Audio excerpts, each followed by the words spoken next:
A new sleeper train service has set off from Berlin to Paris for the first time in almost a decade. Germany and France's transport ministers were there to see off the maiden voyage. The service is a collaboration between the two countries' national train operators as well as Austria's night trains.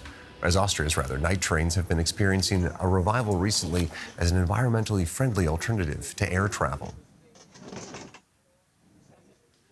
And to tell us more about the rebirth of this rail service, I'm joined now in the studio by DW reporter Ben Dorman. So Ben, tell us about these night trains. How much do they cost and how fast will they get me to Paris? Well, it's certainly not the quickest journey. It's about 15 hours to travel the 900 kilometers all the way across Germany to Paris.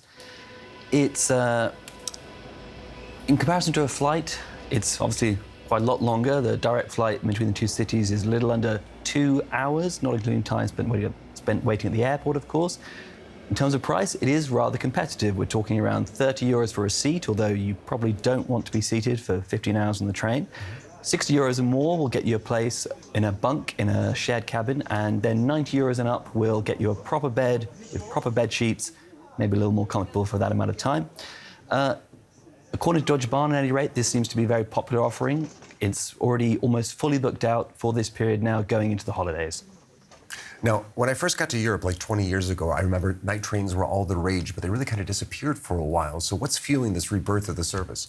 Well, there are a lot of factors, but one of the crucial ones seems to be climate change. People are becoming more and more aware of the impact, particularly of air travel, just how polluting and how bad for the environment it is. A night train, you're going to emit about 30 times less CO2 than if you fly.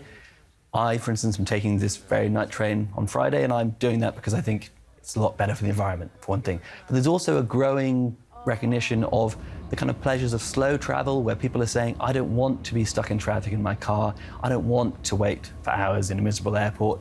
I want to simply fall asleep in one city and wake up refreshed in another. All right, so you said a couple of minutes ago that this first service is already booked out through the holiday season. So does that mean we're going to be seeing more of these night trains crop up in the coming years? That's certainly in the works. This train, for instance, is only running 3 times a week at the moment. There are plans to make it every day by next year. There's also new plans from longer routes between Amsterdam, for instance, and Barcelona, Paris and Venice. There's more money being put into it by, for instance, the French government, which is subsidizing this route as well. The only kind of fly in the ointment is that we spent so long not having these kind of trains around that there's simply not very many new carriages. So it might be a few years before there's enough new trains built to meet people's real desire for this kind of more environmentally friendly travel. All right. I'm actually anxious to hear what it's like to be on that train service again. That was a DW reporter, Ben Dorman. Thank you very much for joining us. Thank you.